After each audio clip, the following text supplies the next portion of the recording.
Marco Polo, o explorador veneziano, ficou famoso por sua viagem ao Extremo Oriente, iniciada em 1272. Seu nome até hoje é sinônimo de aventura, exploração de novas terras e o contato com outras culturas. Na sua volta a Veneza, 24 anos depois, contou suas aventuras a Rusticiano de Pisa, que as registrou na obra chamada O Livro das Maravilhas. A história das viagens de Marco Polo tornou-se um grande sucesso literário por todo o mundo. Foi transcrito em vários idiomas e no século XV inspirou Cristóvão Colombo a procurar uma rota alternativa para o Oriente. Isso pode ser identificado por meio de anotações em seu próprio exemplar de O Livro das Maravilhas. E assim Colombo partiu navegando para o oeste. Até aquela época, não se acreditava que a Terra era redonda e quase ninguém imaginava que havia novos continentes a oeste, com outros povos e outras civilizações. Enquanto isso, ainda no século XIV, os descendentes de Gengis Khan controlavam o grande império chinês e os Khanatos mongóis consolidavam sua presença na Ásia Central. Os turcos otomanos avançavam sobre o mundo cristão bizantino. Na Europa, as mortes ocorriam às dezenas de milhares devido à peste negra, e no Egito e no Oriente Médio, os sultões mamelucos controlavam o poder. Em 1325, um ano depois da morte de Marco Polo, um jovem marroquino, cujo nome até hoje é pouco conhecido no Ocidente, iniciava sua viagem a Meca. Partindo de Marrakech, durante quase 3 décadas, estima-se que esse viajante tenha percorrido mais de 100 mil quilômetros pelo mundo islâmico, Europa Oriental, Oriente Médio e Extremo Oriente. Mas esse homem ainda faria uma última viagem, talvez a mais ousada, enfrentando o deserto do Saara para conhecer os vários povos da África Ocidental.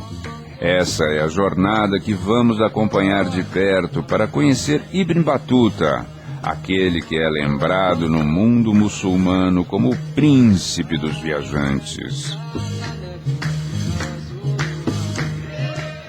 Quando morreu aos 64 anos, Ibn Battuta já havia viajado por cerca de 30 anos, sobrevivido a uma peste na Síria, atravessado cidades, desertos e mares para chegar a Meca, a Pérsia, Ásia Central, Índia, ilhas do Sudeste Asiático e China, onde entrou em contato com paisagens e povos milenares. Um mundo novo também se revelaria para ele após a travessia do maior deserto do mundo, o deserto do Saara. Hoje, se nós levarmos em conta os países africanos, podemos dizer que Ibn Battuta passou pelo Marrocos, partiu do Marrocos, chegando à Mauritânia. O Alatá hoje fica na Mauritânia, mas antes era o norte da fronteira do Império do Mali. Depois ele havia já passado por Tagaza, uma mina importante de sal, onde ele comenta, inclusive, que essa exploração das minas de sal, das salinas, era basicamente mão de obra escrava. Depois ele passa pela capital do Mali, vai em direção ao leste, ou seja, o que seria hoje, então, o próprio país do Mali, mas também Níger, e chegando, então, ao sul da Argélia, né? Ao voltar a Fez, no final de sua jornada ao Mali, Ibn Battuta narrou as viagens ao poeta Ibn Juzé, e suas aventuras foram registradas em um manuscrito conhecido como Rila, que hoje se encontra no acervo da Biblioteca Nacional da França.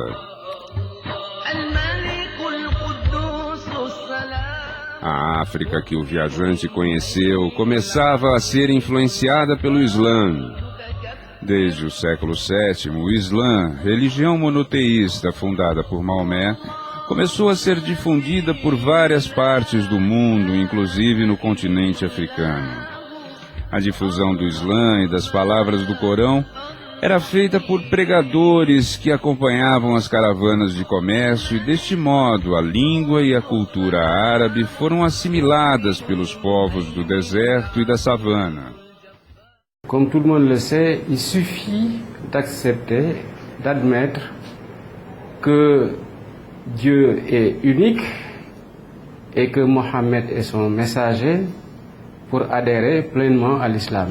Il n'y a pas de rite particulier. Toute personne, quelle que soit sa condition, quel que soit son sexe, il lui suffit d'admettre ces deux professions de foi pour être un musulman accompli. As 6 letras do continente África não são o bastante para descrever esse continente caracterizado pela diversidade de povos e culturas. A África tropical, a sudanesa, a saariana, a mediterrânica e, como um oceano de areia interligando esses mundos, o deserto do Saara. Nós devemos entender o deserto como um mar. Devemos entender o deserto do Saara como um mar, como uma grande rota de circulação, onde comboios de camelos proporcionavam, através do deserto, a ligação entre diferentes centros culturais, diferentes centros econômicos e diferentes centros de poder. Ibn Batuta era um homem culto, rico e protegido do sultão Abu Inan, que governava todo o Marrocos a partir do palácio de sua dinastia em Fez. No ano de 1352 da era cristã, ele decidiu conhecer os povos do mais poderoso estado da África Ocidental, o Império do Mali, e com a permissão do sultão, partiu junto com uma caravana de mercadores da cidade de Sijilmassa. Uma das poucas representações medievais do comércio transsaariano aparece no mapa desenhado em 1375 por Abraão Gresques, mapa este conhecido como Atlas Catalão. Ali se pode ver as cidades, as fortalezas e os oásis por onde transitavam as mercadorias e o ouro, e inclusive um mercador tuareg viajando em seu camelo, como os tuareg da caravana que Ibn Batuta acompanhava. A caravana percorria o Saara para comprar vários produtos, ouro, sal e outras mercadorias. Entre elas estavam escravos, homens e mulheres que seriam comercializados nas cidades do Mar Mediterrâneo e no Oriente Médio. Além do ouro, o sal também servia como moeda de troca entre os povos do deserto. Antes do descobrimento da América, todo o ouro usado na cunhagem de moedas, tanto na Europa cristã quanto no mundo muçulmano, vinha da África. No caso do Mediterrâneo, vinha sobretudo da África Ocidental. Atravessava o deserto em grandes caravanas e foi o responsável pelo aparecimento de grandes estados de poder centralizado na África Ocidental. Após 25 dias de viagem, a caravana chegou ao primeiro porto do Oceano de Areia, a cidade de Tagaza, onde o precioso sal era extraído por escravos dos Tuareg e comprado pelos viajantes. Há uma especificidade muito grande nessa escravidão africana antes da chegada dos europeus. Uma dessas especificidades é a chamada escravidão de linhagem, onde o escravo que é feito a partir de uma vitória na guerra, ele é incorporado à comunidade que venceu o conflito. Ele pode, inclusive, ter um tempo de escravidão. Não necessariamente a escravidão vai ser uma condição perpétua na vida deste homem tornado cativo. Agora viria o trecho mais árduo e perigoso da jornada. A travessia de quase 1000 quilômetros de areia e rochas, e um total de 2 meses com dias de calor brutal e noites de frio cortante. Eis o que Ibn Batuta nos diz sobre isso. Este deserto está cheio de gênios malignos. E se o viajante está só, acaba sendo atraído por eles e morre. Porque não há caminho visível nem qualquer sinal, mas apenas as areias que o vento arrasta. As dunas deslocam-se de um lugar para outro. O próximo destino, a caminho da capital do Mali, era a aldeia oásis de Oualata, na região que hoje é o sudeste da Mauritânia. Mas até chegar ali foram muitos os perigos, e o viajante nos conta alguns deles. Havia entre nós um mercador, que costumava caçar cobras e se divertir com elas. Certo dia, enfiou a mão no buraco e encontrou uma serpente que o picou no dedo, causando fortíssimas dores. Então o homem degolou um camelo e colocou a mão no ventre do animal morto para imunizar-se. O dedo ficou descarnado, sendo então cortado para salvá-lo da morte. Após tempestades de areia, fome, sede e toda sorte de perigos, o deserto se ilumina, o peito se dilata e o espírito se acalma. Ibn Batuta vê descortinar-se diante de si a paz de Alá. Próximo ao Alata, o deserto ganha vida e abriga bois selvagens, e suas manadas se aproximam tanto que os viajantes podem caçá-los com cães e flechas.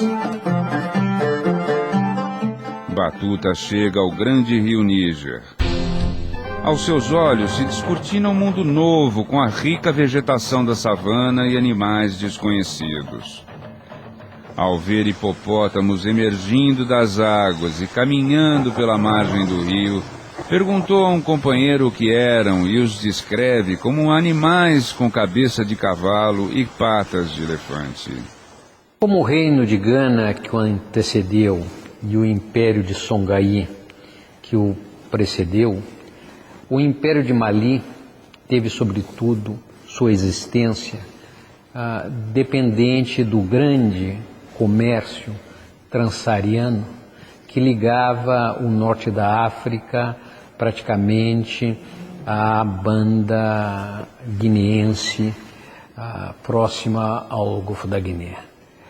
Eram caravanas de centenas de camelos que partiam dos centros mercantis da África do Norte, levando manufaturados para essa região, que eram trocados por cativos, por marfim, por ouro e outros produtos valiosíssimos, sobretudo para o comércio mediterrâneo. Para pacificar as regiões trilhadas por esse comércio, tributando este comércio que cruzavam o Sudão Ocidental, é que nasceram e se desenvolveram e feneceram o Reino de Gana, o Império de Mali e o Império de Songhai. Feneceram quando, precisamente, os europeus, na sua amorosa, incessante expansão ao longo das costas africanas,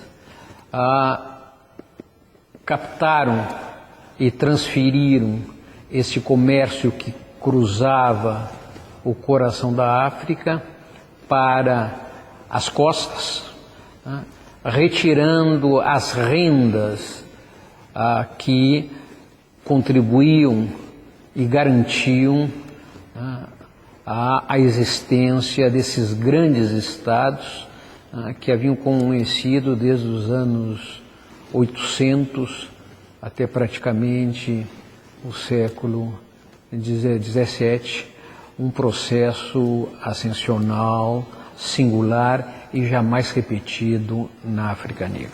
Completando mais um trecho de terra, onde se encanta com a beleza e o tamanho das árvores do caminho, Batuta passa por Carcajo. Dali, prossegue até o rio Sansara e, ao cruzá-lo, atinge, finalmente, o coração dos domínios territoriais do Mali. Lá ele permaneceria durante 8 meses, conhecendo seus povos e seus costumes. Um mundo inimaginável de riquezas e uma sinfonia de cores fascinam o viajante. Por toda a cidade, Batuta busca acomodações confortáveis e aluga uma casa.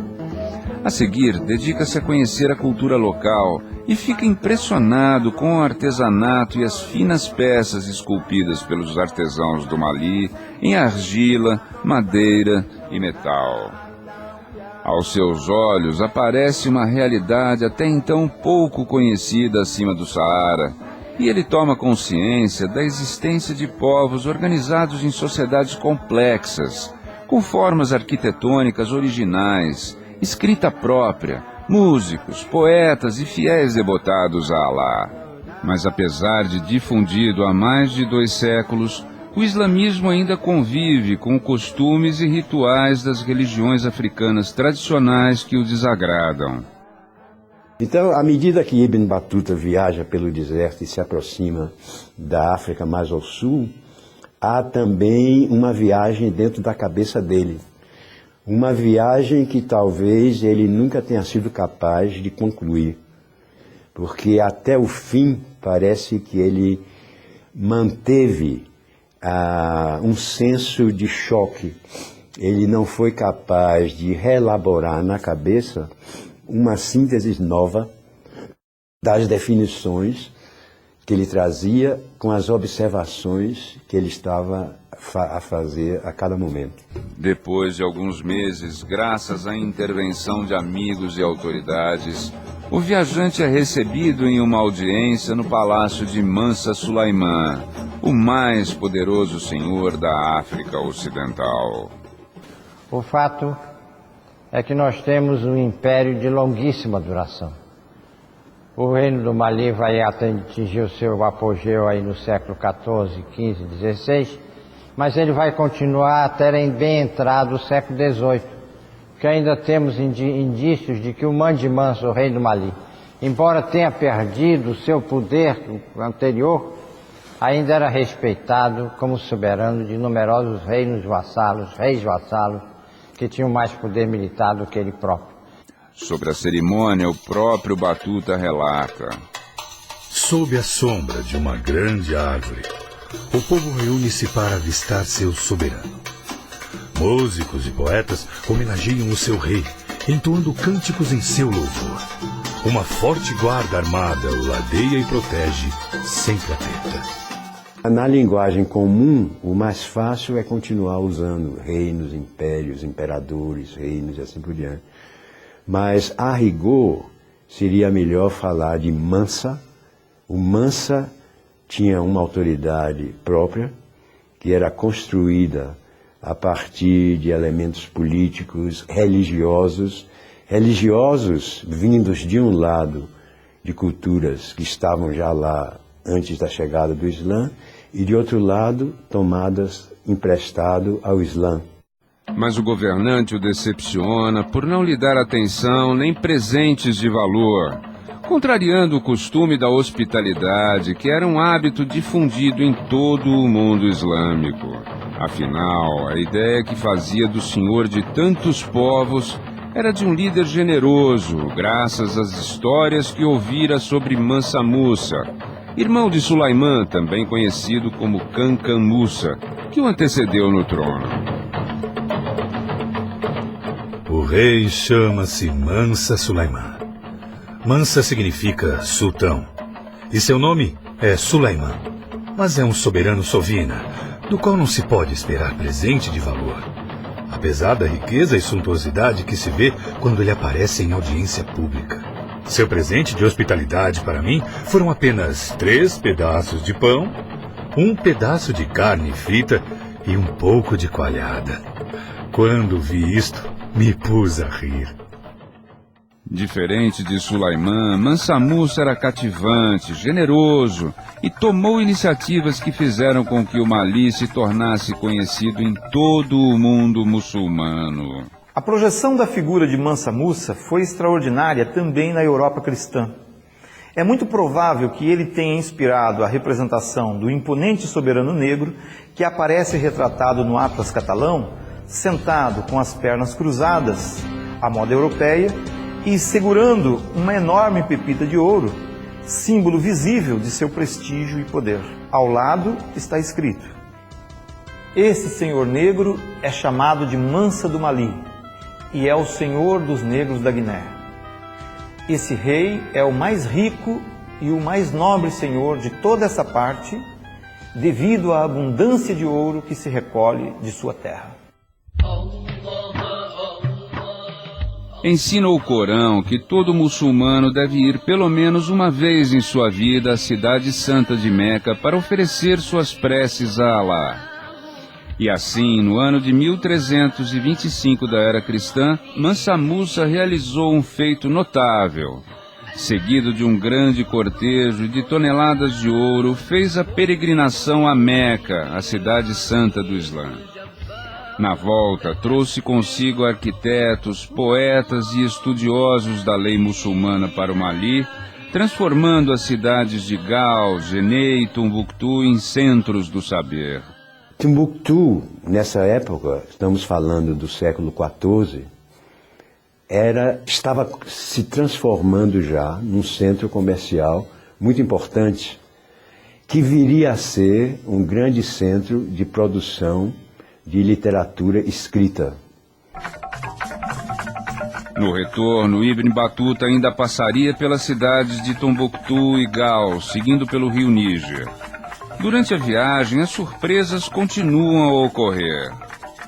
Um dia fui até a margem para fazer minhas necessidades, quando chegou um sudanês e ficou na minha frente, entre o rio e eu. Fiquei surpreso com sua má educação e sua falta de vergonha. Depois, descobri que, na verdade, ele estava me protegendo do ataque dos crocodilos.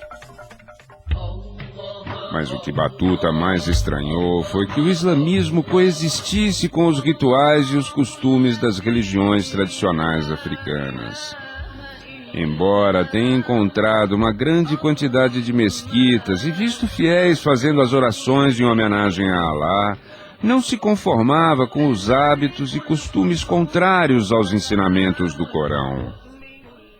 Essa gente é a que mais desaprova a injustiça. E seu rei não perdoa o mínimo deslize de caráter de seus súditos. Nenhum morador ou viajante teme ladrões ou salteadores. Eles fazem as orações, frequentam a mesquita e dão grande atenção ao aprendizado do venerável Corão.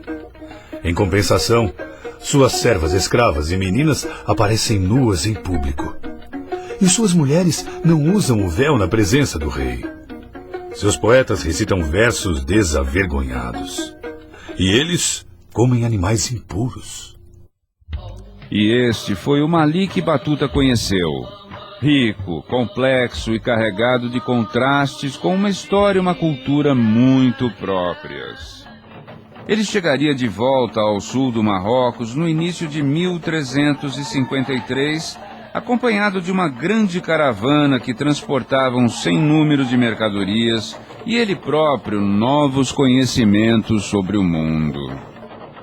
Ibn José, o poeta que registrou suas viagens, encerra as páginas da história e conclui: não se oculta ao entendimento de qualquer ser racional que este sheik é o maior viajante de nosso tempo. E depois de ter compilado as impressões e memórias de tantas viagens, deixa-nos uma última frase. Saleh.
Nazaré.